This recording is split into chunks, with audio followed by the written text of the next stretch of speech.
Alright guys, here's my quick little tie-in video. I'm going to tie this one fast so you get the point, but I'm just going to use some chartreuse thread. I'm going to start with some wraps right there, halfway at the hook shank, work my way to the back, cut that excess off, and then I got a nice little bundle of white fibers here that I took out. I just take a small little bunch of them, and I always start the first one at the top of the hook shank. So I'll get about the halfway point on my fibers, top of the hook shank, make sure that the fibers stay on the top. Bring this, you got that, bring this back, wrap onto them a little bit, come forward a good 1/8 of an inch from the front of that fibers, then grab another little bunch. And usually when I do the bottom, I'll spin this around and I'll go on the sides of the hook shank instead of directly on the top and bottom. Same thing, tighten one in, keep it to the side. If you got to, you can pull it back over like this, get a nice tight wrap, bring that side of the hook shank, pull them down, couple wraps on them to keep them in place, and then move forward again. Probably another 1/8 or so in front of those fibers. This is just real quick that I'm doing this here. It'll still fish, still catch peacocks. Then I'll do another one on the top, one tight one to get it in, two, keep it centered on the top, a few wraps backwards, get it locked down. Same thing, move a little bit, an 1/8 or so in front of where you left off on the last one, so you have room to go back over it and lock them in place exactly where you want them.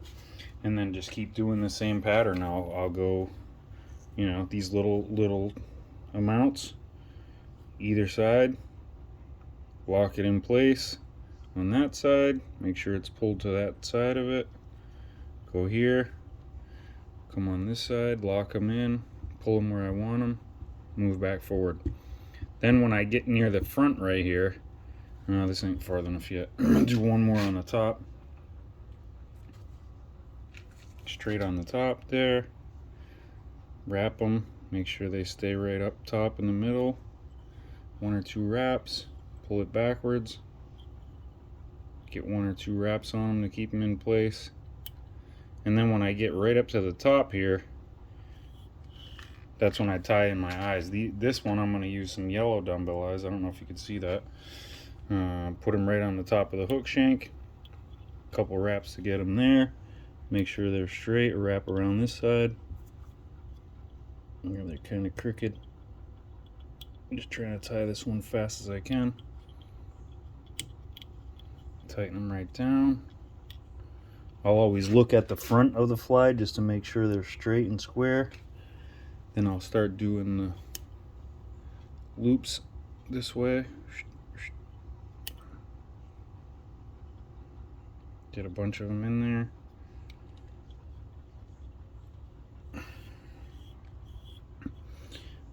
And then a couple up near the front. A couple wraps back here. Then I'll do a whip finish. Tighten that baby down. Clip it off. Then I got the solar res, and I use the big bottle so it's easier for me. So I'll go in there, I'll get a nice big glob on, and I'll rotate it so it doesn't drip. And then I'll put a nice big amount right on the top here like this, and make sure it gets on the threads and around the eyes, and all of it comes off of the bobbin. A little bit more. Go ahead and drip that on, rotate it.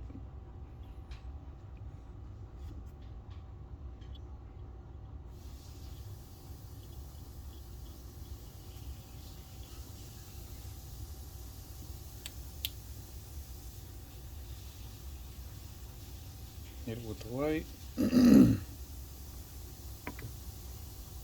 little bit more resin, just so it takes the shape I want it to take.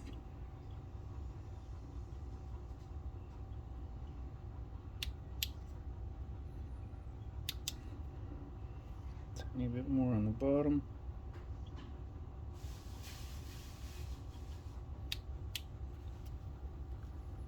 And I'll leave that for a little bit.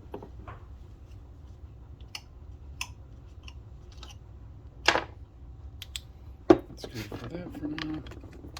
Close up my resin. I'm going to turn the camera. You can see. Spread it out like that. Get the longest ones in the middle. And then when I cut this, I just go from the longest ones about there, round it a little. Then I flip it over, and then I go right to the bottom of the hook point with these. That way there's nothing to snag on the hook later. And that's basically it. You can clean it up if you want, but that's basically the fly right there. Boom.